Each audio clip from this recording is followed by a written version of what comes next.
I'm sports editor Dan Waisner, and this is SVM's Blitz for the first round of the high school football playoffs. First up in Class 5A, we have the Sterling Golden Warriors coming as the 10th seed, going to Burlington Central. Both teams are 6-3. The Warriors went 3-1 in the Mid-12 West, taking second place, and Burlington Central also went second in the Big Northern East, going 6-1.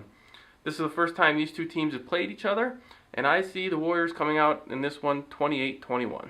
Up next, we have a Class 4A meeting between Richmond Burton and the Dixon Dukes. This will be the first round playoff game at A.C. Bowers Field since 2001. The Dukes come in at 7-2. Richmond Burton come in at 6-3. Richmond Burton was 4-3 in the Big Northern East, finishing third. Dixon tied for second at 5-2 in the Big Northern West.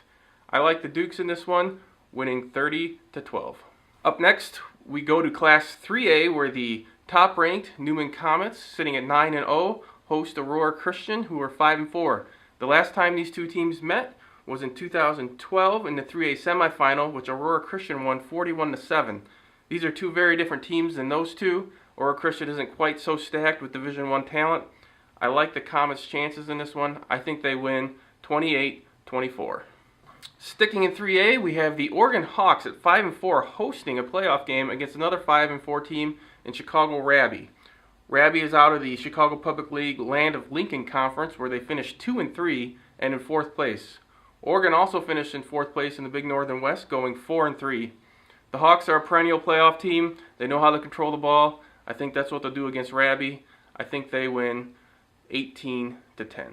And our last 3A game for the first round of the high school playoffs is the Erie Prophetstown Panthers at 6-3, going to St. Joseph Ogden 8-1. St. Joseph Ogden finished runner-up last year in 3A, but both these teams lost to Stillman Valley during that run, and both gave Stillman Valley pretty good games. The Panthers finished 4-2 in the Three Rivers North in second place, while St. Joseph Ogden went 4-1 and tied for first in the Okaw Valley Conference.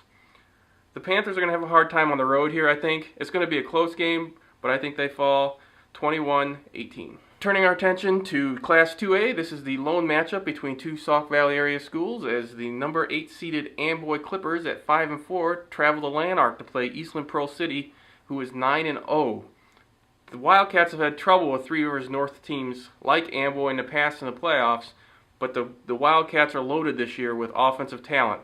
I think the Clippers will keep it close for a while, but I think EPC wins this one 30-14. Next up, we have a Class 1A clash between the Fulton Steamers and the Forreston Cardinals. Fulton had to win their last 3 games in order to make the playoffs, and they did that, winning 6, because if they had only won 5, they would not have had enough playoff points to make the field. They finished 4-2 and tied for second in the Three Rivers North, while Forreston went 7-1 and second in the NUIC Northwest. But they are coming off a big loss to rival EPC in Week 9, 54-21. It'll be important for Forreston not to allow that loss to carry over to the first round of playoffs. Fulton's a physical team. I think they're going to give Forreston a little bit of trouble, but I think ultimately Forreston pulls this one out 28-22. And our last first round game is also in Class 1A. The Ottawa Marquette Crusaders at 7-2 travel to Polo, who are also 7-2, in a matchup of 4 and 5 seeds in the first round of the 1A playoffs. Marquette, a former Big Rivers team, was 7-2 and third in the Northeastern Athletic Conference. Polo at 7-1 tied for first in the NUIC Upstate Conference. I think this will be a pretty close game, but I think Polo has just too much talent for Marquette to keep pace. I think they put up a big number, scoring 40. Marquette only scores 28.